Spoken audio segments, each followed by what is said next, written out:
Hello, my name is Lola, and I'm going to be reacting to The Secret of NIMH by Nostalgia Critic. I did not see this movie as a kid. I think if I did, it would have scared the living hell out of me. But it's still a good movie. I think it's made by what's his name? The guy that made uh, all of the Dogs Who Go to Heaven Part 1 and 2. What's his name? John Bluth? Bluth? Yeah. Uh, and like I said, I actually love this movie, The Secret of NIMH, but of course there's one part of it that I still can't watch without having to cover my eyes. And well, I don't want to spoil it for you, so and of course, if you're wondering by the title, The Secret of NIMH, like what the hell is NIMH? Like, of course, let Doug explain it. He could probably explain it a lot better than I can. So and if you want to like, comment, subscribe my channel, you can. If you don't want to, that's fine too. Here we go. This episode brought to you by Chime, the award-winning app and debit card that can save you money today. Also brought to you by Raycon, earbuds that look, feel, and sound better than ever.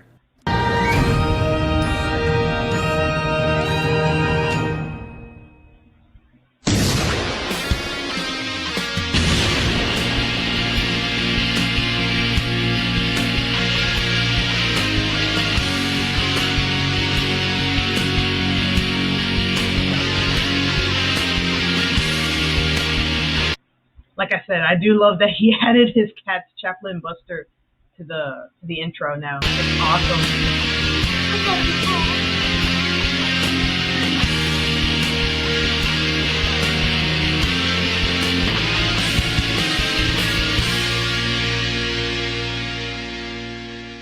Critic, where did you say the studio lights were? In the back room where the lights don't work. Just realizing the irony of that. What yeah, ain't not going in there. What's scary about this room? Oh, come on, Tamara, it's fine. I don't know what it is. There's just always been something unsettling about it. Look, all you gotta do is take out your camera phone, turn on the light, and... And then he came in, and he was What the hell was that? a cat like hissing, but cool, and purpose. What the? Hello. Oh, it's a Philo Barnhart. What the hell is a Philo Barnhart? Oh, he's an animator that worked on a bunch of Disney and Don Bluth films. Every studio has one. How in the Bluth, hell are we that's supposed his to name. know that? Well, because he worked on a lot of movies you might recognize. He worked on Beauty and the Beast and The Little Mermaid. In fact, he was one of the original designers of Ariel and Ursula, animated in Dragon's Lair and An American Tail. He even provided voices in them from time to time. Stop that bouncing! Stop that bouncing! Wow, that's actually really cool. Yeah, you want to stay away from him, though. What? Why? That's the guy who designed The Little Mermaid and Ursula. Actually, a lot of people assumed she was based on Divine, but there was another inspiration. It was a man by the name of Max Kirby, and he modeled a lot of her movements for us. See, that is so interesting. Why wouldn't you want us to know that? He tells interesting stories to eat people. What? Jesus with sprinkles. Philo! Reminiscing makes me hungry for human flesh. Yeah, so don't give him a. But Critic, he might have some interesting stories. Nah, he just wants to eat you. But aren't you reviewing a Don Bluth movie? Ooh, which one? Secret of NIMH. I worked on that film. Really? That's one of my favorite movies of all time. Oh, I have lots of stories about making that film. Did you know we had to change her name from Frisbee to Brisbee because of the toy that you throw? Holy smokes, I had no idea about. Are you eating my toe? No. Then how come I only have 9 toes? Coincidence. See, Critic, if we survive this, it's gonna be so much fun! I'm gonna regret this, aren't I? Deliciously so, yes. See, deliciously so. All right, let's get to it then.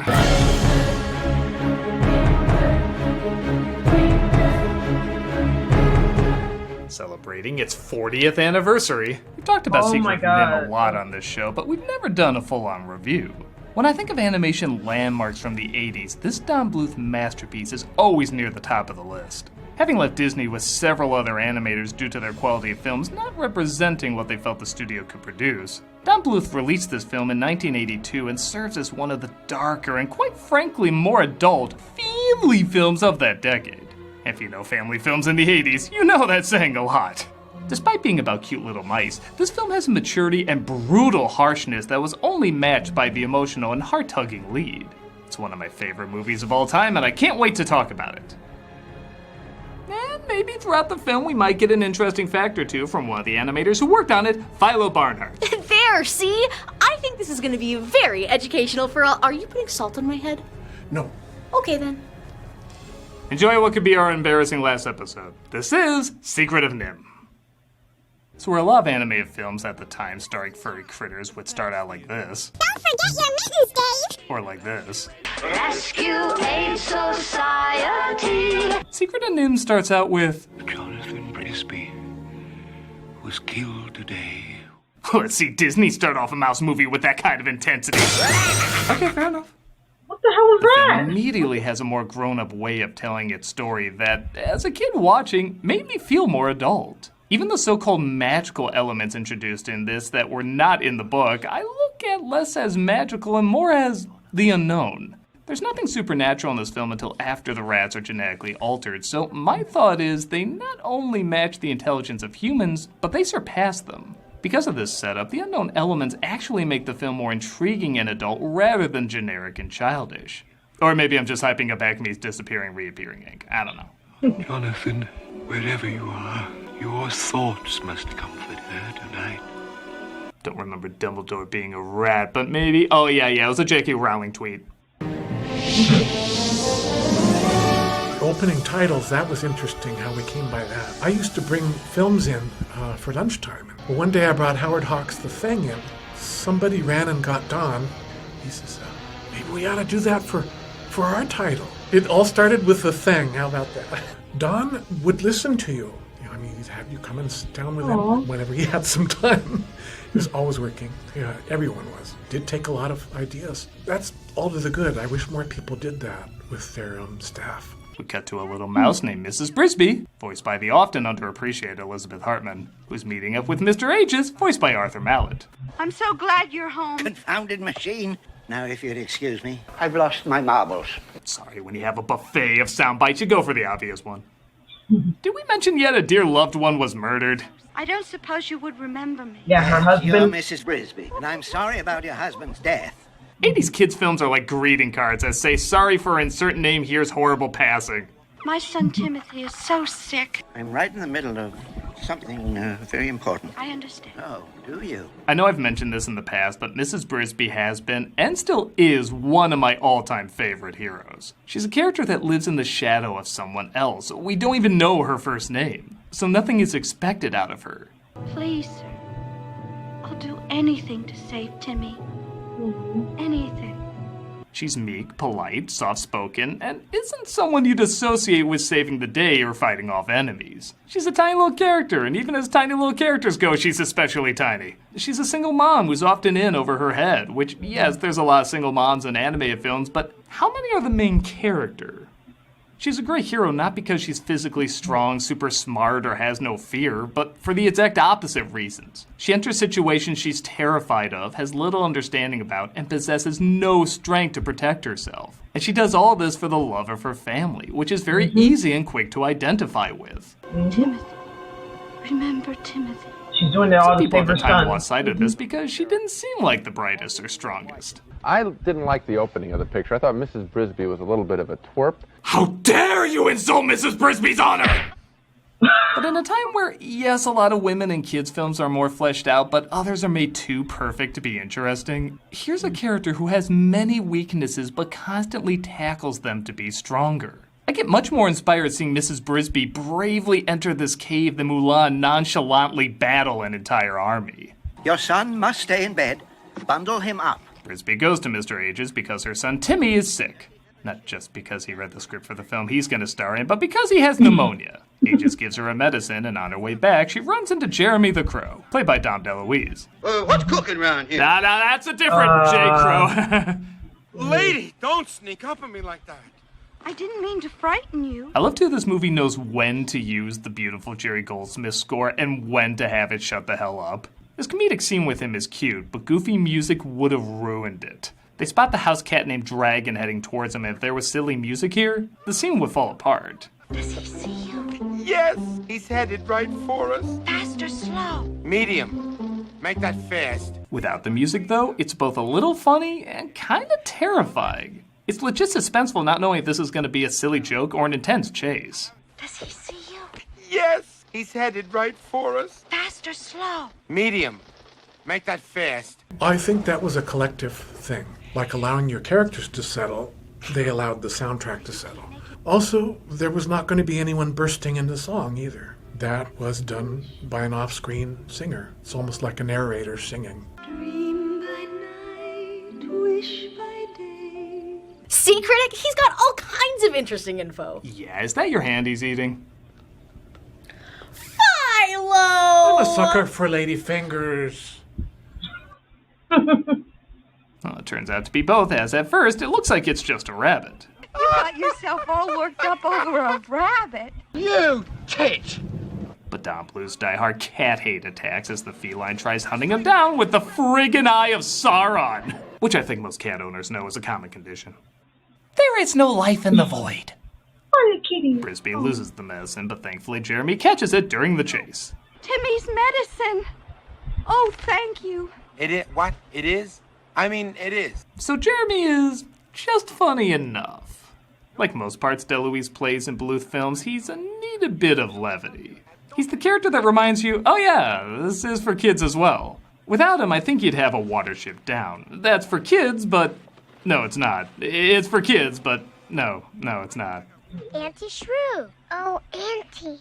Oh, no. Speaking of kids, we see Brisby's family being approached by the shrew, who's telling them to move their home because the plow is coming through soon. I'm not afraid of the dark. I'm not afraid of the farmer. I can't, yeah. I'm not even scared of dragon. I was actually shocked to find some of these kids were names in the making, like Shannon Doherty and Will Wheaton. I also love they're not just made up of adorable one-liners, they're kind of little shits. Precocious monster. Bossy bullfrog. Spoiled brat. Loudmouth. Shut up, Wesley. Oh, this will all go better when Eric Idle voices him. And no, I can't promise that's the last Timmy to the rescue joke, and neither would you. Timmy gonna die? No, sweetheart. He's just very sick. Tying in again to what this movie doesn't show us, it's interesting how little we see of Jonathan and Timmy, who are arguably the driving forces that set her story in motion. But again, they don't need to be shown. You see the way she talks about Jonathan and the way she looks at her son, you instantly understand the love she has for both of them and connect with why she's putting herself in so many perilous situations. Though I don't know, I think a lot of his sickness is just from putting this thing in the room. I wouldn't be well if I had to sleep with that across from me. It's just another poltergeist waiting to happen. The techniques we were relearning as far back as Sleeping Beauty because Walt Disney at the time said no more of this expense. Expense was just killing them on that film. Well, Rescuers was still using the black line Xerox, and they were also not filling in the characters' eyes. Done a little like the Hanna-Barbera characters.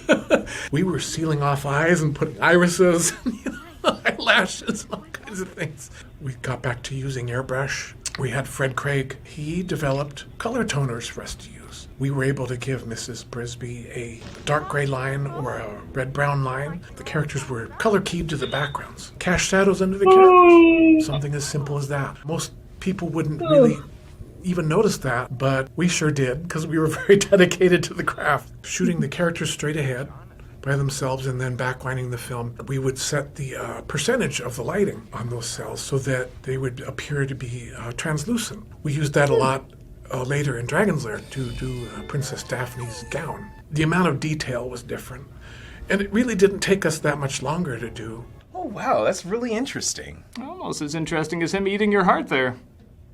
You silly sicko. Not bad. You're delicious. Oh. Following day, the house is attacked by the rotoscoper, but Brisby is unable to move Timmy, so she tries to stop the machine. This whole scene is like that quail being shot scene from Bambi, stretched out to 3 minutes. Again, it's interesting, Brisby isn't the one that stops the machine. She rushes in, but doesn't know what to do, leaving the shrew to figure it out. Every scene is like a progression of how braver she gets, which again can't be shown unless we understand how truly terrifying these threats are. Oh, and this ain't a world where you can just cry it out. When someone tears up, you're told to shut up. In fairness, this did play better than the original cut. Calm down! Hold yourself! She's encouraged to see the Great Owl, who naturally eats mice, but is said to be the only one who'd be wise enough to help. She puts her life on the line and enters Madonna's cooch, where she finds him waiting. I am the great and powerful owl. Why have you come? The Great Owl, played by John Carradine, says the only thing to do is to move her house. He doesn't give much detail, though, until she brings up that her name is Brisby, and that her husband was Jonathan. Brisby. Mrs. Jonathan Brisby? That dickhole owes me $80. Go to the rats. Yeah, he owes me money. As for Nicodemus. Now, in the commentary, Don Bluth said that the owl in Nicodemus has similar eyes and beards, and that wasn't by accident. Now, is this to be taken literally, like they're the same and he can transform? They sure do seem like different characters, but they do have similar traits. Do they have some psychic link? Is this from their intelligence growing from NIMH? There can be a lot of theories on this, and that's what I like. The movie knows what details to give you and what to leave vague. So instead of one of these unknown elements leading to one conclusion, like always follow your heart or your dreams or something, there's a lot of different theories you can draw from it. It's like Tom Bombadil not disappearing when he puts the ring on. It's not sloppy writing if it invites more paths you can travel down rather than dead ends. We had a bit of a snag. Almost halfway done with the film, the Whammo Corporation might bring us up on a lawsuit, even though original source material is called Mrs. Frisbee and the Rats of NIMH. Don said we have to start thinking about changing her name. The detrimental part was that we'd lost John Carradine, who voiced the part of the owl, because we were able to bring all the other actors back. They re-recorded whenever her name was spoken, it became Brisby. Well, we had a genius sound man. I believe his name was Dave Horton. We couldn't use digital means to edit, and that includes the soundtrack, which was on magnetically striped film. Where he could, he scraped on the actual magnetic tape to kind of blunt the FR sound down to a BR sound, and then he would actually splice a BR sound to the beginning of the name from other places. Brisby. Mrs. Jonathan Brisby? Brisby. Mrs. Jonathan Brisby? Okay, I'm sorry, I have to interrupt. Is that Tamara's eye? Critic, you are making a mountain out of a molehill. Oh, could you pass the barbecue sauce? Oh, yeah, of course, buddy. Here you go. You leave this national treasure alone. We'll be back with whatever's left of us.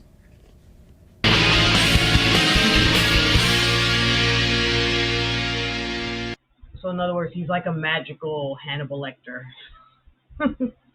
Yeah, I'm surprised they didn't show the part where Mrs. what's her name? Ribsby. She's like wandering through the cave, and there's like slowly, like there's this big giant spider coming up behind her, getting ready to eat her. That part always freaked me out. Like, oh my god! Like the second that moment comes on, I have to look away, man, because it's so freaking terrifying, man. I hate spiders. I'm glad that they just passed that, just right on to the Great Owl. I'm glad they did that, because holy crap, that's terrifying. Brisby goes to the rose bush where the rats are hidden, but Jeremy interrupts and she tries to get rid of him by saying someone needs to look after her kids. Kids love me, and I love kids. I love the kids. You know, Jeremy's a lot funnier when you consider the possibility he's always high as a kite. I'm in disguise. Where's home? Well, I got connections. I'm being followed. What am I gonna do with all this string? Miss B, I gotta have it. Ooh, sparkly. Hey man, where my dookie go? She journeys through the world's creepiest rose bush and stumbles across, I'll just say it, probably everyone's scariest scene in the film, Brutus the guard. Please, I need help. I got a kick out of being scared at movies. And there's certainly a lot of scary stuff in the film. People in their 40s. Oh, they'll God. come up to me and they'll say, thanks for no. scaring the hell out of me when I was little. I say, I think you're welcome. I think it's okay to get scared. It's like an intellectual chili pepper. You know you shouldn't eat it, but boy, it's fun when you do and you overcome it. A terrifying, but honestly pretty bad guard lets Brisby escape where she stumbles across Mr. Ages. Her seeing the owl impresses him so much that he decides to take her to see Nicodemus, who she discovers is the leader of the rats. She's also introduced to the captain of the guards, Justin, played by Peter Strauss. Okay, just a joke. I didn't mean any harm. It is an honor and a privilege, my lady. And yeah, okay, with all the furries from Lola and Robin Hood, how is nobody thirst for this character? How beautiful. Maybe flirt. The lights.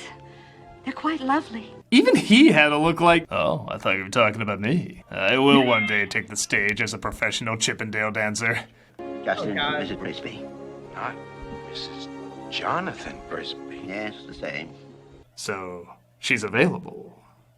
We discover the rats are stealing electricity from the farmer to work on their many projects. Their many X-Men mutant power projects. So they're working on a plan to move from the rose bush so they don't have to steal electricity anymore. But some rats, like one named Jenner, want to keep stealing the power and stay where they are.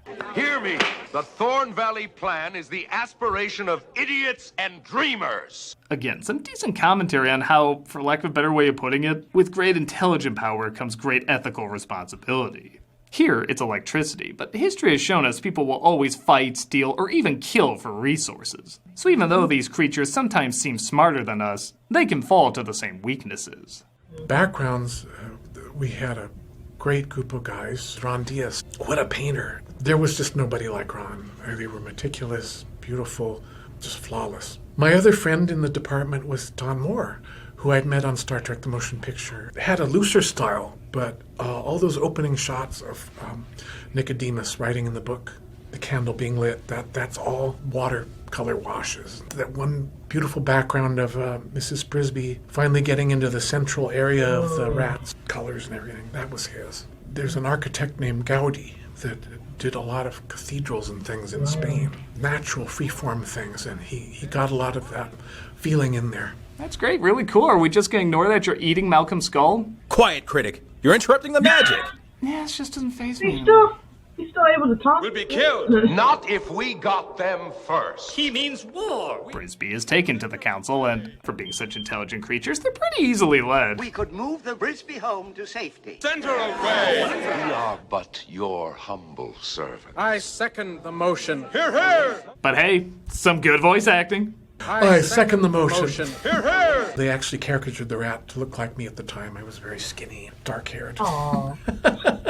I smell an opportunity. Jenner and his Jeff Dunham eyebrows have a plan to sabotage the moving of the house, but it'll have to wait as, again, we kinda have to remind ourselves there's kid stuff in this too. I know you're in league with those rats. Teresa, Martin! Feed on him, children! The rats, they're friendly. Good. Tonight. Stay. He lets them know Brisby is with the rats and they're gonna move their house, but they don't believe it. Nope. Nothing much to comment on except how hard did the shrew pull on this kid's arm? There you are! Brisby is introduced to Nicodemus, played by Derek Jacobi.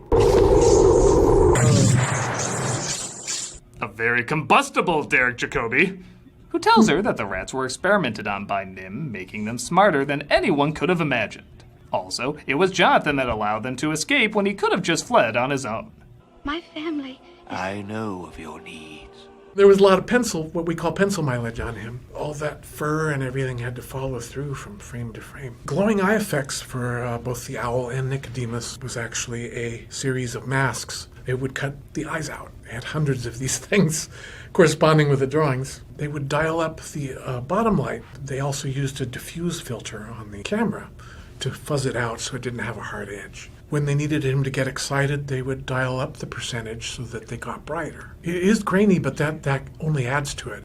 She also discovers exactly how Jonathan died from reading Nicodemus's journal. And tell me this isn't the most heartbreaking delivery from Elizabeth Hartman.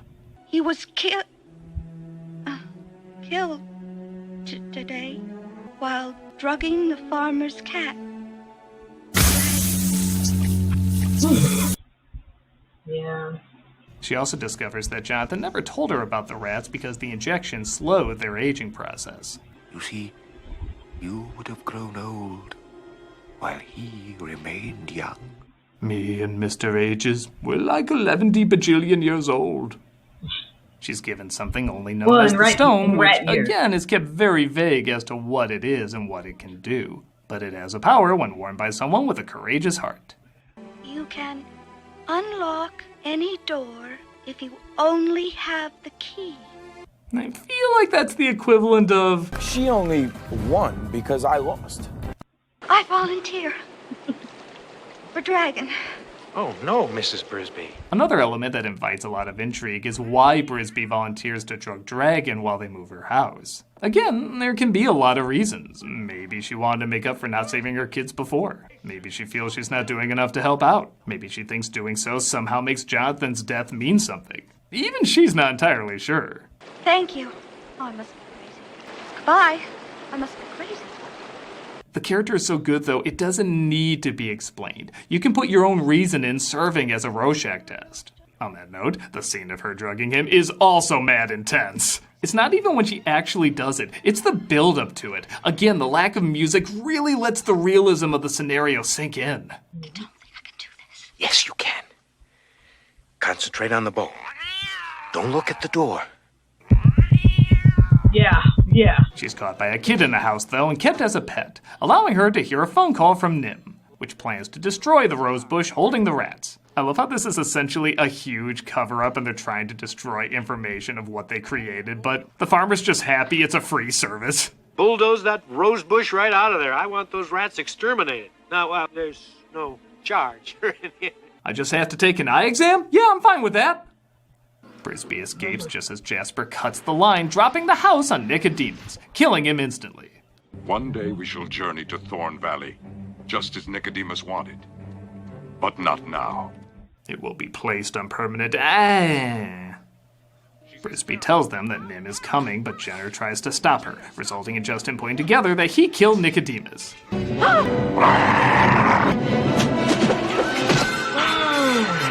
Jesus, this is a hard G. This is a G movie, man.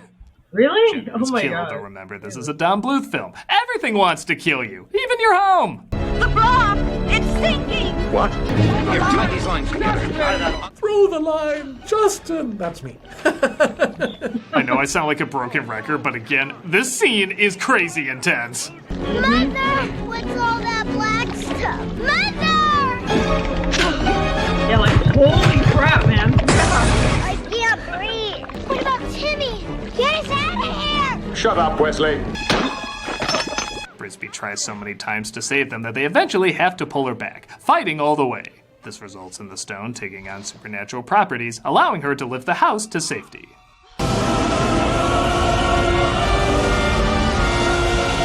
So in the story clearly showing a battle between nature and science, I like that the unknown plays a big part at the end. I don't think it's far-fetched to say that the unknown elements, especially the stone, have a strong connection to faith. I doubt it's a coincidence some of this imagery is very similar to religious imagery.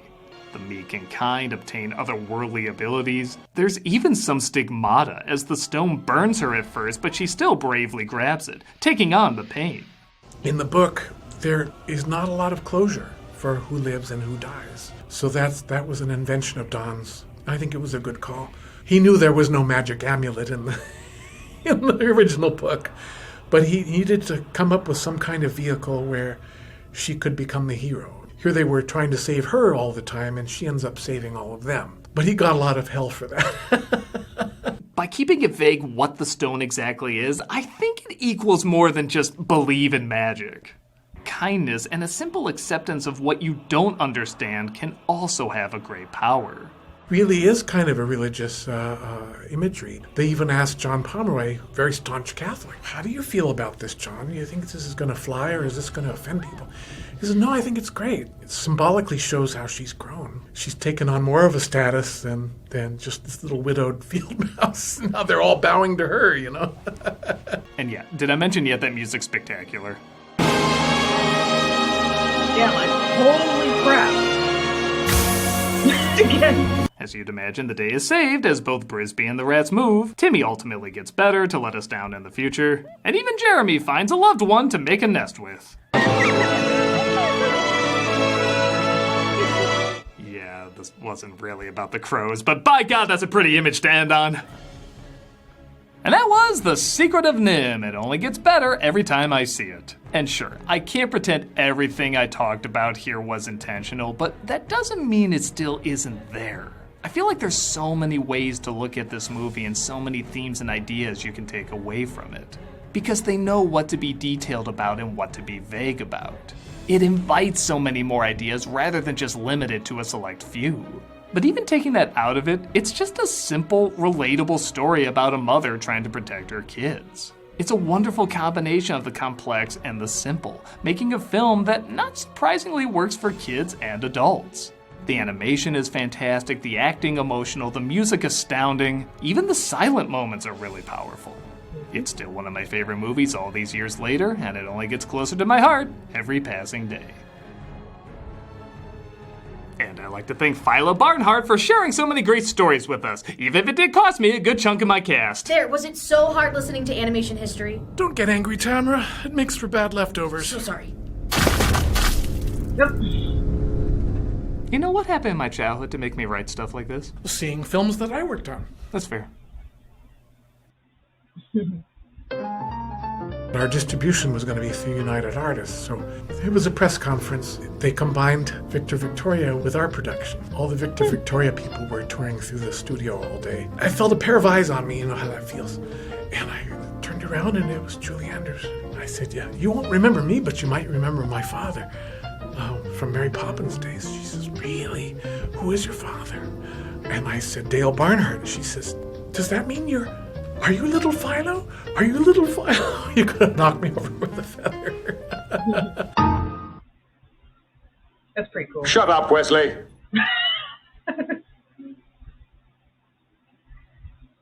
Yeah. I think NIMH is supposed to stand for National Institute of Medical Health. Yeah, it's supposed to be. Yeah, it was an institute where they had lab rats and they injected them with the stuff and they got smarter and they escaped. Some gave their lives to escape, and I do think they have a point. It is good to be scared, because it makes you stronger, it makes you braver, which that is a good way to look at it, Instead, nowadays, people are like, oh no, let's protect our kids, trying to, shield them and protect them from everything, which you can't, because, kids don't stay kids forever. Eventually they're going to grow up and go their own way, do whatever they want, Anyway, that's my reaction to The Secret of NIMH by Nostalgia Critic. Everybody, take care of yourselves, take care of each other, and I'll see you in the next one. Bye.